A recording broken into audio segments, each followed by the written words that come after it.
Right, who can here for Punch Out Boxing? I'm here with Louise Orton. So it's been a long time coming, this second fight. At this point, I guess you're just glad to finally get out again.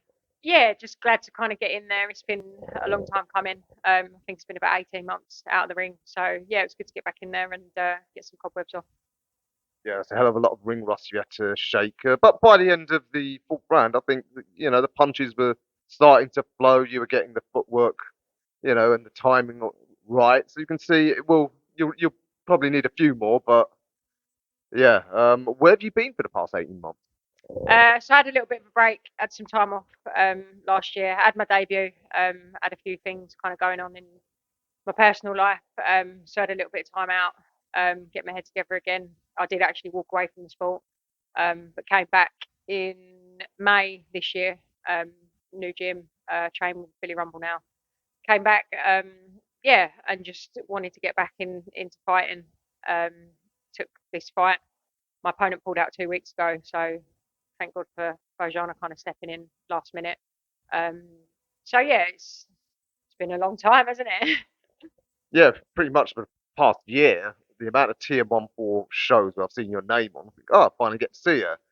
And as you know, that the bane of small shows, your opponents, falling through.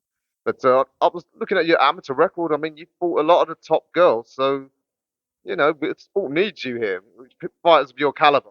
Yeah, yeah. So obviously, like my amateur career, box the best of the best, and I spar the best of the best, spar the current world champions and stuff. So I should be up there. I deserve to be up there. But I just got to work my way there. A few more kind of learning fights, a few more just to get back into the routine. Because obviously, as an amateur, you box quite regularly. But having 18 months out from a fight can take its toll, like mentally, your preparation and stuff like that. I just need to get back into the routine of it becoming natural rather than it being such a big thing. So yeah, get a few more under my belt and then yeah, hopefully progress quickly. And what weight class will you operate at for championship level? So I'm super featherweight, but because they couldn't find me an opponent, I still boxed at super featherweight for this, but she came in at super light, so she was 2 weights above. But yeah, that will be my weight, super featherweight. Hot division, that and lightweight. Yeah, I suppose you don't need to be told how hot it is. So you want to get that momentum going, and there's no shortage of big fights there for you.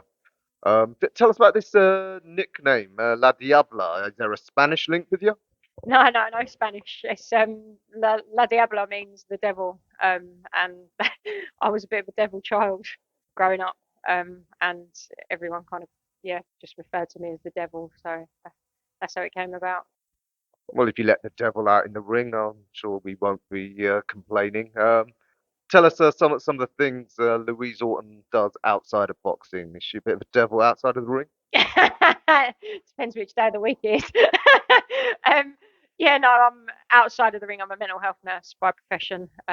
Currently, I work as a serious incident investigator and inquest assistant. So I investigate the not so nice incidents that happen within the prisons. Majority of the time, suicides. So I'll investigate the healthcare that was provided to them as to whether it was up to expected standards. Obviously, train full time as well, so it can be quite difficult trying to balance a full time job as well as like full time training. But it is what it is, and I'm doing the best I can. Well, that's fantastic. Something of an angel then, not a devil, with what the work you're doing outside of the ring. Yeah, something like that. Yeah. Okay, so you're with Billy Rumbles. I know Billy, great coach. He's got a great stable down there. And the whole of Kent boxing's thriving. I'm sure you know that whole area. Chatham, Rochester. You've got the Torma brothers. You've got the Notes brothers. All of them. So it's great to have a lady in the mix. Do you know whether you've got another date lined up? So yeah, we're looking at end of February. I would like to get out sooner, but obviously, majority of the fights at this level is selling tickets, and it's Christmas coming up, so it's a bit difficult for people to expect people to put their hand in their pocket again so soon. But yeah, hopefully again be out end of February, and then again end of April. So yeah, All right. How many fights do you think you'll need before you can start looking at sort of towards title level? I want to get another couple of fights, kind of journey girls. probably one more journey girl and then step it up and then look at 50-50 fights. I need to move quickly, but at the same time, I don't want to rush it and spoil my career because I've rushed it. So yeah, just however long it takes, really. There's no time limit. Yeah, like I said, Billy, I'm sure he'll move you correctly. He knows what he's doing. All right, Louise, finally got to speak to you after a fight. So yeah, thanks for introducing yourself to the fans, and yeah, we look forward to seeing you in February.